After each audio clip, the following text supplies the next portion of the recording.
ቅዱሱም ይቀደስ እርኩሱም ይርከስ አዋቂ ነኝ ባይ ግን የሰውን ድንበር አይጣስ የሚል አንድ አባባል አውቃለሁ። ከሰሞኑ ሁኔታ ጋር ተያይዞ በጣም ብዙ ነገር የተባለ ነው። እኔ ግን እዚች ነገር በጣም ቀልቤና ጆሮዬን ስለሳበች ነው። አብይ አህመድ ፈራ፣ 4 ኪሎ ተረበሸ ምናምን።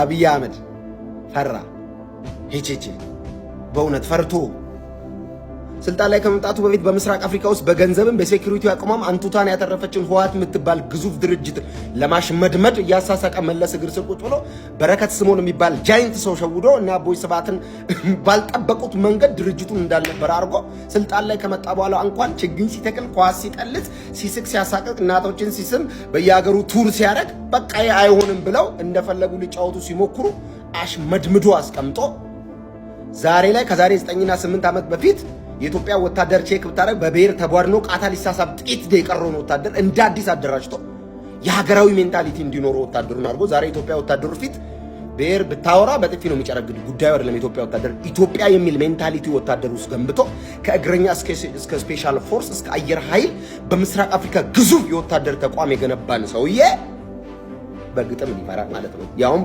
በለጨና በተጻፈ ግጥም አስፈርቶት አብይ አህመድ ዌልካም ና እስቲ እናውራ። አብይ አህመድ አሊ ስልጣን ላይ ከመጣ በኋላ በሱ ስልጣን ላይ መምጣት ምክንያት በርካታ የውጭ ሀገር ተቃዋሚዎች መጡ። በሰላም ሀገር ላይ ኑሩ ተባሉ። እድሉን አልተቀበሉም።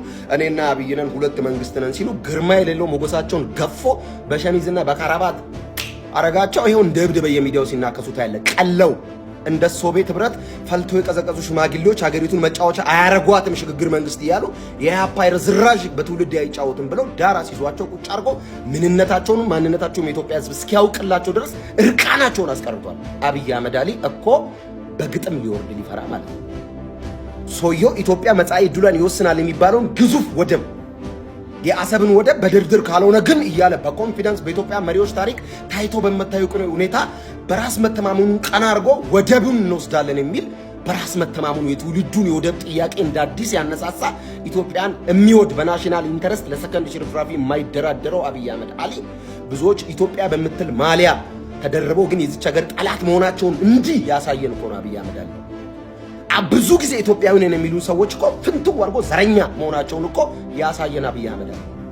ሀገሪቱ ላይ እየተገነቡ ያሉ ግዙፍ ፕሮጀክቶች፣ ትምህርት ቤቶች፣ ሆስፒታሎች፣ በየክልሉ የተገነቡ ዳቦ ቤቶች በጣም ብዙ ወላይታ፣ ባህር ዳር፣ ምንድነው እዚህ ጎንደር፣ እንደ አርባ ምንጭ፣ ድሬዳዋ፣ ሐረር ሂድስ የተገነቡ ስራዎች አዲስ አበባ በብዙ መቶዎች የሚቆጠሩ ዓለም አቀፍና ሀገር አቀፍ ሁነቶችን ያስተናገደችው በንጽህናዋና በተሰራው ስራ እኮ ነው። ገና ይቀጥላል እየተሰራ ብራይት የማይወድ ንጹህ ነገር የማይወድ የሚቆጣ ስፒሪትን አግዛችሁ ከዓለምና ከዝሙት ከርኩሰት ከዘፈን ጋር ተደረባችሁ የምትቃወሙ አንዳንድ ኢየሱስን እናውቃለን የምትሉ ክርስቲያኖች ግን ታዘብኳችሁ። እንደ ክርስቲያን ለመሪ እንጸልያለን። በብዙ ምክንያት አብይ አህመድን እንደግፈዋል። በብዙ ምክንያት አትሊስት ይሄ ሰው ይጸልያል ተንበርክኮ ኢየሱስ ይላል፣ እግዚአብሔር ይመስገን ይላል፣ እደግፈዋል። በዚህና በብዙ ምክንያቶች ግጥም አድርጌ ነው ከጎኑ የምቆመው፣ ግጥም አድርጌ እና በዚህ ሁሉ መሃል እንዳልክ ችግር የለም አለ። መች ነው የሚያልቀው? ያልቃል፣ ይሰራል፣ እየተሰራ ይላል። የኢኮኖሚ ጥያቄ የኑሮ ውድነት ጥያቄ ያለው ህዝብ ኦፍ ኮርስ ይስተካከላል። በየክልል በየገጠር የተቀመጠው ሌባ ግን ሰክስገ አውጥተህ ለመንግስት ማጋለጥ ያንተ ስራ ነው። ሌባ የለም አለ። ይሄ ለውጥ እንዳይሄድ ይሄ ብራይትነስ እንዳይቀጥል የሚያደርጉ የመንግስት ሹማምንት አሉ አሉ አሉ። መች ነው የሚጠፉት? ያጠፋቸዋል። የጊዜ ጉዳይ ነው፣ ይጠረጋሉ። ኢትዮጵያንና ኢትዮጵያን የሚወዱ ሀገሪቱን መጻኢ ዕድል በኢኮኖሚ እድገትና በህዝቦች ሰላማዊ ኑሮ ላይ የተመሰረተ እንዲሆን የሚያደርጉ ሰዎች ብቻ ከአብይ አህመድ ጋር ይቀጥላሉ። እኔ አንዱ ስለሆንኩ እቀጥላለሁ። አብይ አህመድ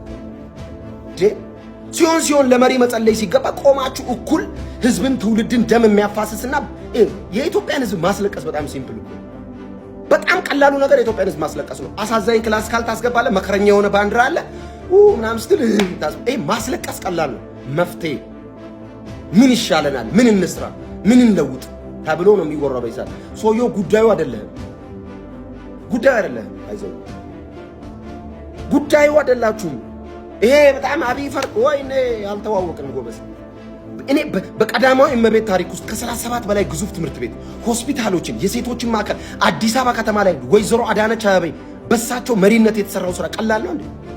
በየመንገዱ ቆሞ ገላቸውን የሚሸጡ የነበሩ እህቶችን አምጥቶ አሰልጥኖ ስራ አስይዞ የነገዋ የሚል ተስፋ ትልቅ ሱቆችን ከፍቶ ከመስጠት በላይ ምን ለውጥ አለ? ዛሬ አዲስ አበባ ላይ እነዚህ አይነት ሴቶች የት ነው ያሉት? ስልጠና እየወሰዱ ወደ ስራ እየተሰማሩ እርኩሰትና ዝሙትን ጠራርጎ ማጥፋት ሊበረታታና አፕሪሺየት ሊደረግ ይገባል። አብይ አህመድ ፊት በናሽናል ኢንተረስት ጉዳይ በሀገራዊ ጥቅም ጉዳይ ቆሞ ማውራት የሚችል የለም። ሁሉም ብሔርተኛ ነው። ከስሩ ተጠርጎ የጠፋው ዛሬ ብቻውን ቀረ። ብቻውን የቀረው ሀገሩን ስለሚወድ ኢትዮጵያን ይወዳል። ምንም ጥያቄ የለውም። ይዞታ ሄደ ይሄን ኮሪደር ወይ ይሄ የሚገነባውን ግዙፍ ህንጻ ተሸክሞት አይሄድ። ሲሞት ምን ሊሆን ነው የሚሰራው? ባይወዳት እቺን ሀገር ባይወዳት እኮ እየተዝናና እንደፈለገ እየኖረ ልጆች ይቻል ነበር እኮ። በየቀኑ እርግማን፣ ፎቶው ላይ እርግማን በየመድረኮቻችሁ ይሙት ይደፋ ስትሉ እኛ ደግሞ እንደ ክርስቲያን እንባርከዋለን። እግዚአብሔር ይባርክ አብይ አህመድ አሊ። እግዚአብሔር ዙፋንን ያጽናው፣ ይባርክ፣ በርታ። ብዙ ችግሮች አሉ፣ እነሱን ደግሞ ትቀርፋለህ። ዊናውስ የሰራው ለውጥ ግን ብዙ ነው። እሱ ያስመሰግናል፣ እንወደዋለን። በዚህ ሰዓት ነው ከአብይ አህመድ ጎን የምቆመው። እወደዋለሁ። ክርስቲያን ሆነ ጴንጤ ሆነ እንዴት እንደዚህ አብይ ትላለህ? አገሬ እኮ ነው። ጴንጤ ነኝ እንጂ ቀውስ ነኝ እንዴ? ይሄው ነው። ኮፒ ሊንክ ሪፖርት ሼር አድርጉ። ግጥም አድርገን እንባረከዋለን። ግጥም አድርገን አዲስ አበባ ላይ ክረምት በመጣ ቁጥር እዚያ አቧሬ ወንዝ ዳር ስንት መከራቸውን ሲበሉ የነበሩ እናቶች የሚኖሩበት ቤት የሚጠዳዱበት የነበረ ሽንት ቤት 40 እና 80 ሰው እዛ ጨለማ እዛ የሆነ ሰፈር ውስጥ የሚኖሩትን አንስቶ ቤት ገንብቶ ትልልቅ ሪል ስቴት ስታንዳርድ የተሰሩ ቤቶች ውስጥ ማስገባት በላይ እናቶችን እፎይ ከማስባል በላይ ምንድን ነው የሚፈለገው? እዚህ ሀገር ማን ነው ለዚች ሀገር እውነት አዛኝ? የሆነ ነገር እያመጡ ማልቀስና ማስለቀስ እኮ ሲምፕል እንዴ! የሆነ ነገር እየመዘዙ እኮ እንደዚህ ማድረግ እንደዚህ ሆኗል ማለት ሲምፕል ነው። በዚህ ሁሉ ተቃውሞ መሃል ግን እንደ ጸና ቀጥሏል 8 ዓመት። ከዚህ በኋላ ብዙ ስራዎች ይሰራሉ። እናምናለን እንዲሰራ የሚፈልገው ነገር ሁሉ ቀኛችንን እንሰጣለን። ምንም ጥያቄ የለውም። ከአብይ አህመድ ጎን ነኝ እንዴ! ምንድነው? ስንት ስራ ነው የተሰራው እዚህ ሀገር ላይ? ስንት ግዙፍ ፕሮጀክቶች ነው የሰሩት? ስንት ስራ እስቲ እንዘርዝር ከተባለ ማለት ነው። አሁን ቀጣይ ደግሞ የሚሰሩ ብዙ ስራዎች አሉ። ከእህል ጋርና ከምግብ ጋር የተያዘ የምግብ ጥያቄውን የሀገሪቱን በወደብ ምክንያት ደግሞ የሀገሪቱን ራቁታቸውን ሊያስቀሩ የነበሩ ጉዳዮች የወደብ ጥያቄ ሲመለስ ሁሉም መስመሩን ይዛል። እንደሚሳካ ተስፋ እናደርጋለን። እንዲሳካ እንጸልያለን እንጂ አልረግመውም። እኔ ከዝሙትና ደም ማፋሰስን አፕሪሺየት ከሚያደርግ ከዘፈንና ከዚህ ዓለም ርኩሰት ጋር ቆሜ አልረግመውም። አብይ አህመድ አሊን እደግፈዋለሁ። አዘ ክርስቲያን እደግፈዋለሁ። ጨርሻለሁ። ጌታ ይባርክ፣ በርታ። ወይዘሮ ዝናሽ ታያቸው ቀዳማዊቱ እመቤት፣ እንደገና ወይዘሮ አዳነች አበቤ፣ ትልልቅ የመንግስት ሹማምንት፣ ምክትል ጠቅላይ ሚኒስትሩ፣ ሁላችሁም በየስፊናው ከሴኩሪቲ አንጻር መከላከያ አባላት፣ የፌዴራል ፖሊስ አባላት፣ ህዝባዊ ፖሊሶች፣ በሁሉም በሴኩሪቲ ላይ የምትለፉ የምትሰሩ ያላችሁ በርቱ። ጀግና ለዚች ሀገር የምትለፉ ከሌባ ጋር የምትታገሉ እናንተ እንዲህ የለፋችሁ ግን ከላይ ተቀምጠው የሚበላለ አሳልፋችሁ ስጡ። ከሌባ ጋር አንድ ቴብል ላይ አትቀመጡ።